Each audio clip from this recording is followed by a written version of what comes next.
Hello students, नमस्कार सभी को गुड इवनिंग। तो आज आपका फिर से स्वागत है एक नई वीडियो में और कुछ नए इंपॉर्टेंट क्वेश्चंस के साथ। तो अभी अपने आरएसएडी का एग्ज़ाम जो होने वाला है, जी हाँ, अपने 18 अगस्त को आरएसएडी का एग्ज़ाम होने वाला है। तो उस एग्ज़ाम के लिए अपने रेगुलर जो वीडियोज़ हैं वो इस चैनल के ऊपर आपके लिए लेकर आ रहे हैं। तो इससे पहले लगभग अपने 10 वीडियोज़ हैं जो कि इस चैनल के ऊपर अपलोड कर दी हैं। तो अगर आपने उनको नहीं देखा है तो चैनल पर विजिट करके आप उन वीडियोज़ को भी देख सकते हो। और साथ ही साथ एक महामैराथन क्लास है जो कि इस चैनल के ऊपर अपलोड की हुई है। तो लगभग उसमें 350 से प्लस क्वेश्चंस हैं जो कि उसमें इंक्लूड किए गए हैं। तो अगर आपने उसको नहीं देखा है तो आप उसको भी ज्वाइन कर सकते हो। और साथ ही साथ अपने लाइव क्लास है जो जल्द ही शुरू करने जा रहे हैं। अभी जो आरएसएडी का एग्ज़ाम होने वाला है, यानी जो अपना एग्ज़ाम है वो 18 अगस्त को आरएसएडी का एग्ज़ाम होने वाला है। और इससे पहले अपने 15 अगस्त से, यानी जो शाम को लाइव क्लास है जो कि स्टार्ट करने जा रहे हैं 15 अगस्त से शाम को 8 बजे से अपने लाइव क्लास स्टार्ट करेंगे। शाम का टाइम रहेगा। तो उसमें अपने बढ़िया से बढ़िया क्वेश्चंस आपके लिए लेकर आएंगे। तो वीडियो को ज़्यादा से ज़्यादा शेयर कर दीजिए और चैनल पे नए हो तो चैनल को ज़रूर से सब्सक्राइब कर लीजिए। तो अभी अपने आज की इस क्लास को शुरू करते हैं। तो अपने बढ़ते हैं अपने फर्स्ट इंपॉर्टेंट क्वेश्चन की ओर। तो अपना जो आज का पहला इंपॉर्टेंट क्वेश्चन है वो है, निम्नलिखित में से कौन से वैध खोज इंजन हैं। यानी आपको बताने हैं कि कौन से वैध खोज इंजन हैं, यानी सर्च इंजन के उदाहरण आपको बताने हैं। सर्च इंजन के उदाहरण आपको बताने हैं, इसमें से कौन कौन से हैं। तो इसमें आपको इसका राइट आंसर बताना है। तो इसका राइट आंसर आपका हो जाएगा गूगल, बिंग और याहू। यानी ऑप्शन नंबर सी है वो इसका राइट आंसर हो जाएगा। गूगल हो गया, बिंग हो गया, याहू हो गया, यानी ये सारे के सारे क्या होते हैं, सर्च इंजन होते हैं। तो ऑप्शन नंबर सी है वो इसका राइट आंसर हो जाएगा। उसके बाद नेक्स्ट क्वेश्चन है, पीएनआर रेलवे द्वारा जारी किए गए प्रत्येक टिकट को निर्दिष्ट 10 अंकों का अद्वितीय नंबर पीएनआर इसका संक्षिप्त नाम है। यानी आपको पीएनआर का यानी संक्षिप्त नाम क्या है तो ये आपको बताना है। तो पीएनआर का नाम होता है पैसेंजर नेम रिकॉर्ड। तो पैसेंजर नेम रिकॉर्ड यानी ऑप्शन नंबर बी है वो इसका राइट आंसर हो जाएगा। Option number B. तो आपने साथ साथ में कमेंट करके जो आंसर है वो जरूर से बताने हैं। और आपके 35 में से आपका स्कोर क्या रहा है तो ये भी आपने कमेंट करके जरूर बताना है। तो अभी इसका राइट आंसर आपका हो जाएगा ऑप्शन नंबर बी। उसके बाद नेक्स्ट क्वेश्चन है, एनवीएसपी पोर्टल के माध्यम से कौन सी सेवा प्रदान की जाती है। एनवीएसपी पोर्टल के माध्यम से कौन सी सेवा है जो प्रदान की जाती है। तो ऑप्शन नंबर ए है चुनाव सूची में नाम खोजना। बी नंबर ऑप्शन है पैन कार्ड विवरण के अद्वितीयकरण। सी नंबर ऑप्शन है नियुक्तियां निर्धारित करना और महत्वपूर्ण तिथियों पर नजर रखना। डी नंबर ऑप्शन है बस टिकट बुक करना। एनवीएसपी यानी आपको यानी इससे क्या कर सकते हो आप, तो इसका राइट आंसर आपका हो जाएगा चुनाव सूची में नाम खोजना। ऑप्शन नंबर ए है वो इसका राइट आंसर हो जाएगा। उसके बाद नेक्स्ट क्वेश्चन है, विंडो 10 में built in real time antivirus है, इसका नाम है। विंडो 10 में built in real time antivirus कौन सा है, इसका नाम क्या है, तो ये आपको बताना है। तो इसमें ऑप्शन नंबर ए है कोर्टाना। बी नंबर ऑप्शन है Microsoft Edge. C number option है Microsoft media player. D number option है विंडो डिफेंडर। तो इसका राइट आंसर आपका हो जाएगा ऑप्शन नंबर डी, यानी window defender. Option number D है वो इसका राइट आंसर हो जाएगा। उसके बाद नेक्स्ट क्वेश्चन है, खालिस्तान दुर्भावनापूर्ण सॉफ्टवेयर है जो नेटवर्क या इंटरनेट के माध्यम से आपके कंप्यूटर तक पहुंचने से रोकने में मदद कर सकता है। यानी दुर्भावनापूर्ण सॉफ्टवेयर है जो नेटवर्क या इंटरनेट के माध्यम से आपके कंप्यूटर तक पहुंचने से रोकने में मदद कर सकता है। तो फायरवॉल है, टोपोलॉजी है, सी नंबर ऑप्शन बस है, डी नंबर ऑप्शन वायरस है। तो इसका राइट आंसर आपका हो जाएगा ऑप्शन नंबर ए, यानी फायरवॉल। फायरवॉल क्या है, आपके कंप्यूटर तक दुर्भावनापूर्ण जो सॉफ्टवेयर है यानी उनको नेटवर्क या इंटरनेट के माध्यम से कंप्यूटर तक रोकने में आपकी मदद कर सकता है। तो ऑप्शन नंबर ए है वो इसका राइट आंसर हो जाएगा। उसके बाद नेक्स्ट क्वेश्चन है, खालिस्तान ट्रेनों के आगमन और प्रस्थान के बारे में पूछताछ के लिए एक वेब पोर्टल है। यानी ट्रेनों के आगमन और प्रस्थान के लिए पूछताछ के लिए कौन सा एक वेब पोर्टल है, तो यह आपको जल्दी से जल्दी कमेंट करके बताना है कि इसका आंसर क्या होगा। तो जल्दी से जल्दी कमेंट करके बता दीजिए कि ट्रेनों के आगमन और प्रस्थान के बारे में पूछताछ के लिए एक वेब पोर्टल कौन सा है। तो इसका राइट आंसर आपका हो जाएगा indianrail.gov.in, यानी ऑप्शन नंबर डी है वो इसका राइट आंसर हो जाएगा। indianrail.gov.in के माध्यम से अपने ट्रेनों के आगमन और प्रस्थान के बारे में पूछ सकते हैं, तो ऑप्शन नंबर डी इसका राइट आंसर हो जाएगा। नेक्स्ट क्वेश्चन है, प्रोजेक्शन स्क्रीन या इलेक्ट्रॉनिक डिस्प्ले डिवाइस पर स्थिर छवियों की प्रस्तुति को कहा जाता है। प्रोजेक्शन स्क्रीन या इलेक्ट्रॉनिक डिस्प्ले डिवाइस पर स्थिर छवियों की प्रस्तुति को क्या कहा जाता है, तो ऑप्शन नंबर ए है slide show, B number option है स्लाइड श्रृंखला, सी नंबर ऑप्शन है स्लाइड छवि और डी नंबर ऑप्शन है स्लाइड कंप्यूटर। तो इसमें से आपको राइट आंसर बताना है कि स्क्रीन या इलेक्ट्रॉनिक डिस्प्ले डिवाइस पर स्थिर छवियों को क्या कहा, यानी प्रस्तुति को क्या कहा जाता है, तो ऑप्शन नंबर ए है वो इसका राइट आंसर हो जाएगा। यानी क्या कहा जाता है, इसको स्लाइड शो कहा जाता है, तो ऑप्शन नंबर ए है वो इसका राइट आंसर हो जाएगा। नेक्स्ट क्वेश्चन है, निम्नलिखित में से कौन सा ऑनलाइन बैंकिंग का लाभ नहीं है, यानी कौन सा ऑनलाइन बैंकिंग का लाभ नहीं है, तो ये आपको बताना है। तो ऑप्शन नंबर ए है आप इसे किसी भी समय उपयोग कर सकते हैं, इसमें दूसरों की तुलना में कम समय लगता है। सी नंबर ऑप्शन यह पैसे को तुरंत प्राप्तकर्ता के खाते में स्थानांतरित कर देता है।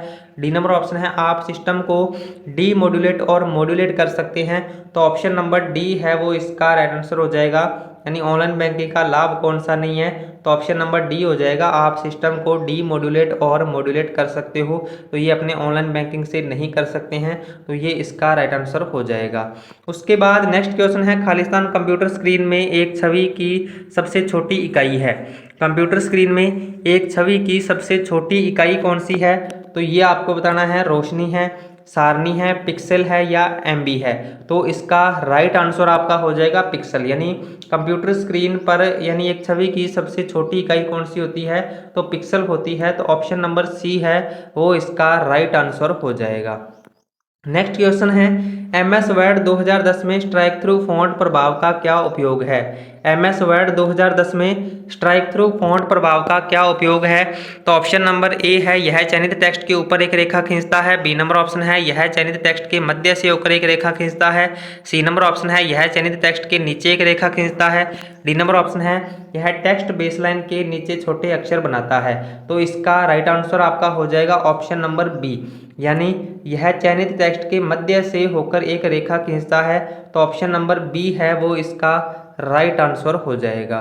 उसके बाद नेक्स्ट क्वेश्चन है, कोई दस्तावेज मुद्रित होने से पहले कैसा दिखेगा यह जांचने के लिए किस कमांड का उपयोग किया जा सकता है। यानी कोई दस्तावेज है वो प्रिंट होने से पहले कैसा दिखेगा यह जांचने के लिए अपने किस कमांड का उपयोग किया जा सकता है, तो ऑप्शन नंबर ए है file preview, B number option है पूर्व प्रिंट, सी नंबर ऑप्शन है print preview, D number option है स्टैंडर्ड प्रीव्यू। तो इसका जो राइट आंसर है वो हो जाएगा ऑप्शन नंबर सी, यानी प्रिंट प्रीव्यू। प्रिंट प्रीव्यू से अपने ये चेक कर सकते हैं कि अपना जो दस्तावेज है वो प्रिंट होने से पहले कैसा दिखेगा। और इसकी शॉर्टकट की अगर अपने बात करें तो इसकी शॉर्टकट की होती है Ctrl+F2, यानी Ctrl+F2 से अपने प्रिंट प्रीव्यू को चेक कर सकते हैं। Ctrl+F2 से अपने प्रिंट प्रीव्यू को चेक कर सकते हैं, तो ऑप्शन नंबर सी है वो इसका राइट आंसर हो जाएगा। नेक्स्ट क्वेश्चन है, खालिस्तान मूल और असंशोधित दस्तावेज का प्रमाण प्रदान करने के लिए एन्क्रिप्शन तकनीकों का उपयोग करता है।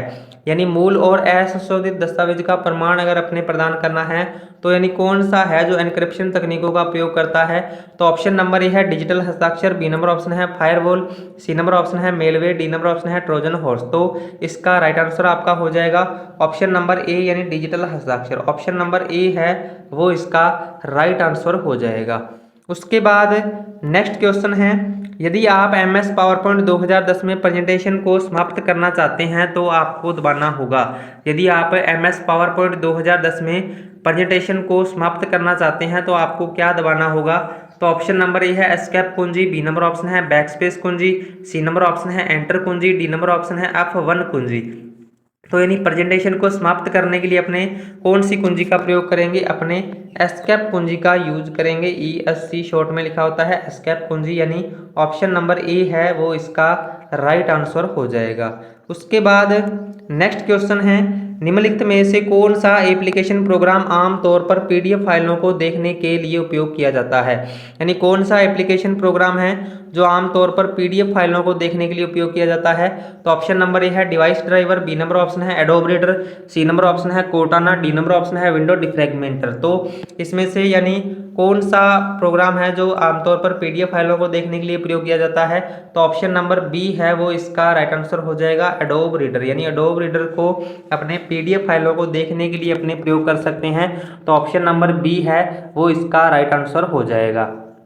नेक्स्ट क्वेश्चन है, सभी भारतीय निवासियों को उनके बायोमेट्रिक और जनसांख्यिकी डेटा के आधार पर 12 अंकों की विशिष्ट पहचान संख्या खालिस्तान से जारी की जाती है। यानी सभी भारतीय निवासियों को उनके बायोमेट्रिक और जनसांख्यिकी डेटा के आधार पर 12 अंकों की विशिष्ट पहचान संख्या यानी जो जारी की जाती है उसको क्या कहा जाता है, तो यानी किससे जारी की जाती है, तो ये आपको बताना है। तो 12 अंकों का अपना आधार कार्ड होता है, तो ऑप्शन नंबर सी है वो इसका राइट आंसर हो जाएगा। यानी आधार कार्ड, यानी आधार कार्ड यानी 12 अंकों की एक विशिष्ट यानी पहचान संख्या होती है, तो ऑप्शन नंबर सी है वो इसका राइट आंसर हो जाएगा। नेक्स्ट क्वेश्चन है, एक हार्ड डिस्क को टेक्स्ट में विभाजित किया जाता है जिन्हें आगे निम्न में उप विभाजित किया जाता है। यानी एक हार्ड डिस्क को पहले ट्रैक्स में विभाजित किया जाता है और उसको बाद में आगे यानी उप विभाजित किस में किया जाता है, तो यह आपको बताना है। ऑप्शन नंबर ए है हेड, बी नंबर ऑप्शन है वेक्टर, सी नंबर ऑप्शन है सेक्टर और डी नंबर ऑप्शन है क्लाउड। तो अपने सबसे पहले जैसे कि एक हार्ड डिस्क है और हार्ड डिस्क को यानी इस तरीके से इसमें रिंग्स को बनाया जाता है, रिंग्स को आगे यानी किस में बांटा जाता है, इस प्रकार से ट्रैक में बांटा जाता है और ट्रैक को आगे यानी किस में बांटा जाता है, तो सेक्टर में बांटा जाता है। तो ऑप्शन नंबर सी है वो इसका राइट आंसर हो जाएगा, sector, option number C.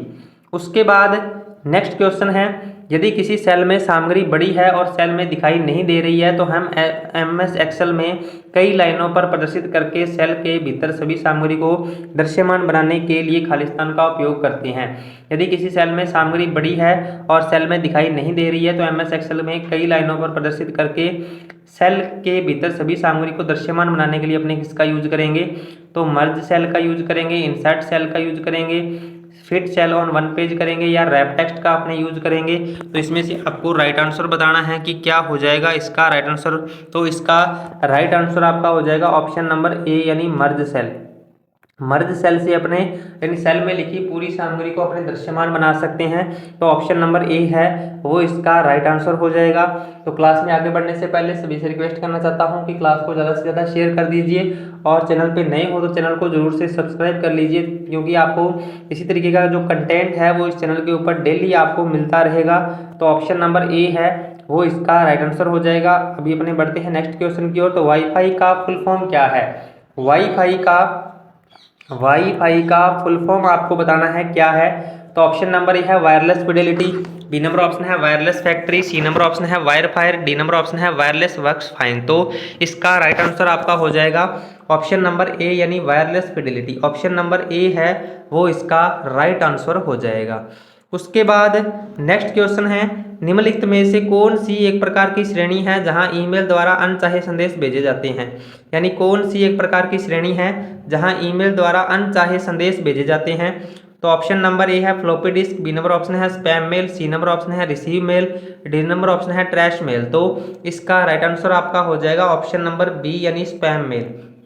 Spam mail एक प्रकार की श्रेणी है जहां ईमेल द्वारा अनचाहे संदेश भेजे जाते हैं, तो ऑप्शन नंबर बी है वो इसका राइट आंसर हो जाएगा। उसके बाद नेक्स्ट क्वेश्चन है, एक प्रकार संवेदनशील उपकरण जो मुद्रित पाठ, चित्र या फोटो को डिजिटल बनाता है उसे कहा जाता है।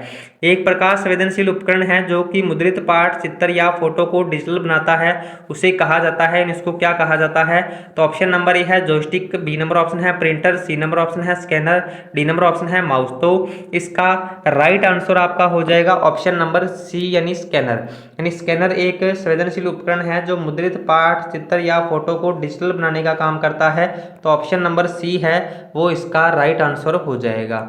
उसके बाद नेक्स्ट क्वेश्चन है, डॉक्यूमेंट को सेव करने की प्रक्रिया को कहा जाता है।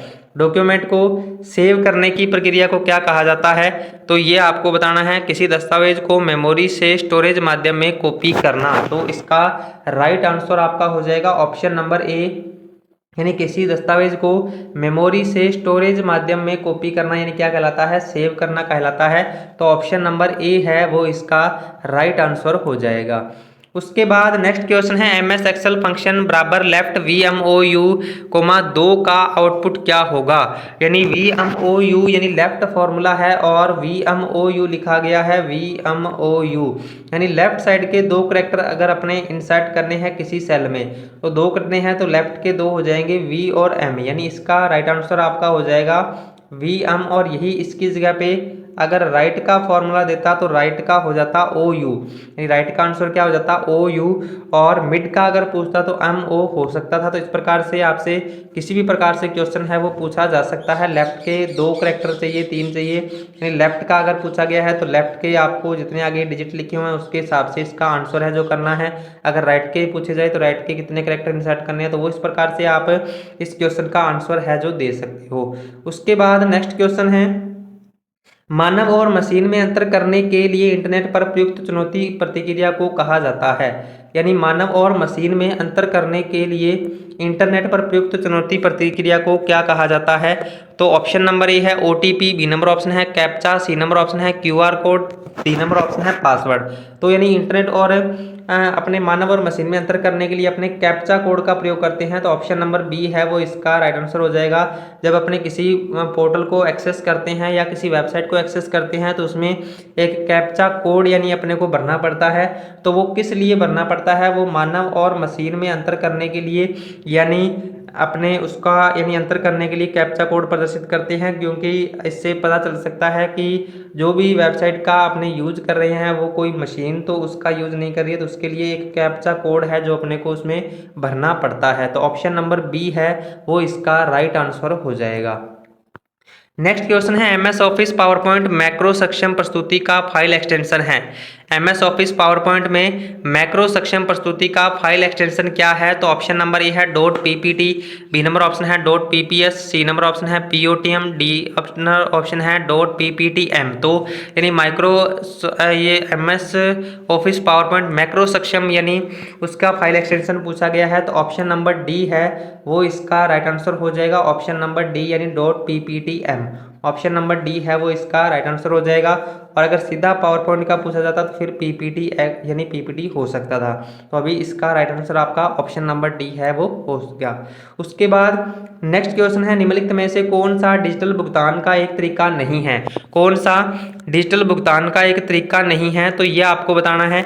ऑप्शन नंबर ए है आरटीजीएस, बी नंबर ऑप्शन है आईएमपीएस, सी नंबर ऑप्शन है एनईएफटी, डी नंबर ऑप्शन है एमआईसीआर। तो इसका राइट आंसर आपका हो जाएगा एमआईसीआर। यानी एमआईसीआर क्या होता है, एक प्रकार का स्कैनर होता है, न कि कोई डिजिटल भुगतान का एक तरीका है। बाकी आरटीजीएस हो गया, आईएमपीएस हो गया, एनईएफटी हो गया, यानी सारे के सारे ये डिजिटल भुगतान के तरीके हैं। तो ऑप्शन नंबर डी है वो इसका राइट आंसर हो जाएगा। उसके बाद नेक्स्ट क्वेश्चन है आप अपने फ़ोन, टैबलेट या अन्य डिवाइस को चार्ज करने वाले पैड पर शारीरिक रूप से प्लग इन किए बिना उपकरण को वायरलेस तरीके से चार्ज कर सकते हैं। यानी आप अपने फ़ोन, टैबलेट या अन्य डिवाइस को चार्ज करने वाले पैड पर शारीरिक रूप से प्लग इन किए बिना उपकरण को वायरलेस तरीके से चार्ज कर सकते हैं। जैसे आईफोन जो वगैरह होते हैं वो यानी अपने सीधे बिना वायर यानी उनको बिना वायर के अपने चार्ज कर सकते हैं। तो वो कौन से चार्जर की सहायता से कर सकते हैं, तो इसका राइट आंसर आपका हो जाएगा option number B inductive charging. यानी ऑप्शन नंबर बी है वो इसका राइट आंसर हो जाएगा। तो आज की इस क्लास के अंदर अपने 35 एमसीक्यूज के बारे में डिस्कस करने वाले हैं जो कि प्रीवियस आरएसएडी एग्जाम में क्वेश्चंस पूछे गए हैं। उन्हीं क्वेश्चंस को आज की इस क्लास के अंदर शामिल किया गया है। तो वीडियो को ज़्यादा से ज़्यादा शेयर कर दीजिए और चैनल पे नए हो तो चैनल को जरूर से सब्सक्राइब कर लीजिए। उसके बाद नेक्स्ट क्वेश्चन है बिग डाटा क्या है। तो बिग डाटा क्या है तो इसके बारे में आपको बताना है। तो जल्दी से जल्दी कमेंट करके बता दीजिए कि बिग डाटा क्या है। तो इसका राइट आंसर आपका हो जाएगा ऑप्शन नंबर बी। यानी बिग डाटा क्या है, ऑप्शन नंबर बी इसका राइट आंसर हो जाएगा। यानी क्या होता है, यह एक डाटा सेट है जो इतने विशाल या जटिल है कि परंपरागत डाटा प्रोसेसिंग एप्लीकेशन सॉफ्टवेयर उनसे निपटने के लिए अपर्याप्त है। यानी ये इतने विशाल और जटिल डाटा होते हैं कि इनसे जैसे परंपरागत यानी नॉर्मल जो डाटा प्रोसेसिंग एप्लीकेशन सॉफ्टवेयर होते हैं उनसे निपटने के लिए अपर्याप्त होते हैं, तो उनको कहा जाता है बिग डाटा। तो ऑप्शन नंबर बी है वो इसका राइट आंसर हो जाएगा। उसके बाद नेक्स्ट क्वेश्चन है ई मित्र पोर्टल के माध्यम से निम्नलिखित में से कौन सी सेवाओं का लाभ उठाया जा सकता है। ई मित्र पोर्टल के माध्यम से यानी कौन सी सेवाओं के लाभ उठाए जा सकते हैं। तो ऑप्शन नंबर ए है बिल का भुगतान, बी नंबर ऑप्शन है प्रमाण पत्र के लिए आवेदन, सी नंबर ऑप्शन है शिकायत दर्ज करना, डी नंबर ऑप्शन है ये सभी। तो ई मित्र पोर्टल के माध्यम से अपने इन सभी सेवाओं के लाभ है जो उठाए जा सकते हैं। तो ऑप्शन नंबर डी है वो इसका राइट आंसर हो जाएगा। नेक्स्ट क्वेश्चन है एमएस पावर पॉइंट में शुरू से ही स्लाइड शो करने की शॉर्टकट कुंजी क्या है। यानी अगर आप एमएस पावर पॉइंट में शुरुआत से स्लाइड शो को स्टार्ट करना चाहते हो तो उसकी शॉर्टकट कुंजी क्या है, तो ये आपको बताना है। आप 5 से कर सकते हैं, आप 6 से कर सकते हैं, आप 7 से या आप 8 से। तो इसका राइट आंसर आपका हो जाएगा ऑप्शन नंबर ए यानी F5। यानी अपने F5 से एमएस पावर पॉइंट में शुरू से ही स्लाइड शो शुरू करने की शॉर्टकट कुंजी होती है। तो ऑप्शन नंबर ए है वो इसका राइट आंसर हो जाएगा। नेक्स्ट क्वेश्चन है एमएस एक्सेल में कॉपी किए गए सेल या रेंज को पेस्ट करने की शॉर्टकट कुंजी क्या है। एमएस एक्सेल में कॉपी किए गए सेल या रेंज को पेस्ट करने की शॉर्टकट कुंजी क्या है। तो यानी पेस्ट करने की शॉर्टकट की इसमें पूछी गई है। तो पेस्ट करने की शॉर्टकट की क्या होती है, Ctrl+V होती है। यानी ऑप्शन नंबर सी है वो इसका राइट आंसर हो जाएगा, ऑप्शन नंबर सी। उसके बाद नेक्स्ट क्वेश्चन है नया दस्तावेज या विंडो खोलने की शॉर्टकट कुंजी क्या है। नया दस्तावेज या विंडो खोलने की शॉर्टकट कुंजी क्या है। तो ऑप्शन नंबर ए Ctrl+O है, बी नंबर ऑप्शन Ctrl+S है, सी नंबर ऑप्शन Ctrl+N है, डी नंबर ऑप्शन Ctrl+P है। तो नया दस्तावेज या विंडो खोलने की शॉर्टकट कुंजी क्या होती है। तो इसका राइट आंसर आपका हो जाएगा ऑप्शन नंबर सी यानी Ctrl+N से अपने नया दस्तावेज या विंडो को खोल सकते हैं। तो ऑप्शन नंबर सी है वो इसका राइट आंसर हो जाएगा। उसके बाद नेक्स्ट क्वेश्चन है निम्नलिखित में से कौन सा माइक्रोसॉफ्ट विंडो ऑपरेटिंग सिस्टम का नवीनतम उदाहरण है। यानी निम्नलिखित में से कौन सा माइक्रोसॉफ्ट विंडो ऑपरेटिंग सिस्टम का नवीनतम उदाहरण है। तो ये आपको बताना है विंडो 7 है, विंडो 8 है, विंडो 10 है या फिर विंडो XP है। तो इसका राइट आंसर आपका हो जाएगा ऑप्शन नंबर सी यानी विंडो 10। तो अभी इसकी जगह पे आपको विंडो 11 भी दे सकता है, लेकिन अभी आपका जो सिलेबस चेंज हुआ है तो उसमें से आपका न्यू सिलेबस में से एग्जाम नहीं बनेगा। अभी आपका ओल्ड सिलेबस ही रहने वाला है। तो इसमें आपको ऑप्शन में अगर देगा अभी तो विंडो 10 ही देगा, और अगर विंडो 11 दे भी दे तो आपको यानी विंडो 11 करना है, क्योंकि माइक्रोसॉफ्ट विंडो ऑपरेटिंग सिस्टम का यानी नवीनतम वर्जन कौन सा है। तो अभी विंडो 11 चल रहा है। तो अभी इसका राइट आंसर विंडो 10 हो जाएगा, ऑप्शन नंबर सी। उसके बाद नेक्स्ट क्वेश्चन है निम्नलिखित में से कौन सा गूगल द्वारा विकसित एक वेब ब्राउजर है। यानी कौन सा गूगल द्वारा विकसित एक वेब ब्राउजर है। तो ऑप्शन नंबर ए है सफारी, बी नंबर ऑप्शन है फायरफॉक्स, सी नंबर ऑप्शन है internet explorer, D number option है क्रोम। तो इसका राइट आंसर आपका हो जाएगा ऑप्शन नंबर डी यानी क्रोम। क्रोम ब्राउजर यानी गूगल द्वारा विकसित किया गया एक वेब ब्राउजर है। तो ऑप्शन नंबर डी है वो इसका राइट आंसर हो जाएगा।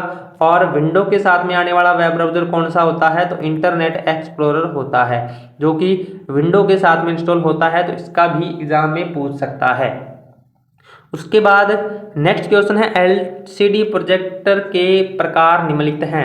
एलसीडी प्रोजेक्टर के प्रकार यानी कौन कौन से हैं। तो इसका राइट आंसर आपका हो जाएगा नॉर्मल और रूफ माउंटेड। यानी ऑप्शन नंबर बी है वो इसका राइट आंसर हो जाएगा, ऑप्शन नंबर बी यानी नॉर्मल और रूफ माउंटेड होता है। तो ऑप्शन नंबर बी है वो इसका राइट आंसर हो जाएगा। उसके बाद नेक्स्ट क्वेश्चन है वीजीए केबल में कितने पिन होते हैं। वीजीए केबल में कितने पिन होते हैं। तो ऑप्शन नंबर ए है 11, बी नंबर ऑप्शन है 12, सी नंबर ऑप्शन है 17, डी नंबर ऑप्शन है इनमें से कोई नहीं। तो वीजीए केबल में टोटल कितने पिन होते हैं। तो 15 पिन्स होते हैं, 15 पिन्स होते हैं। तो काफ़ी बार एग्जाम में ये क्वेश्चन पूछा गया है। तो ये ऑप्शन में नहीं दिया हुआ है। तो इसका राइट आंसर आपका हो जाएगा ऑप्शन नंबर डी यानी इनमें से कोई नहीं। इनमें से कोई नहीं इसका राइट आंसर है वो हो जाएगा। तो ये थे आज के कुछ इंपॉर्टेंट क्वेश्चन। तो आज की इस क्लास में अपने 35 MCQs के बारे में डिस्कस किया है।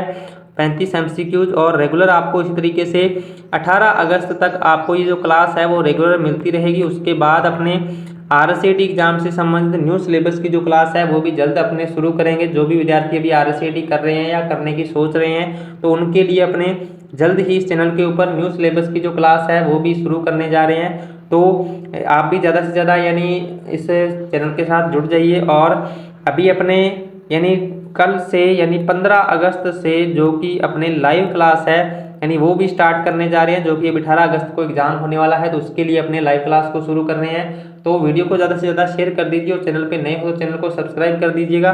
और साथ ही साथ आपने इस क्लास का फीडबैक देना, आपने जरूर से देना है कि आपको ये क्लास कैसी लगी। तो अभी अपने मिलते हैं नेक्स्ट वीडियो में कुछ नए इंपॉर्टेंट क्वेश्चन के साथ। तब तक के लिए जय हिंद, जय भारत।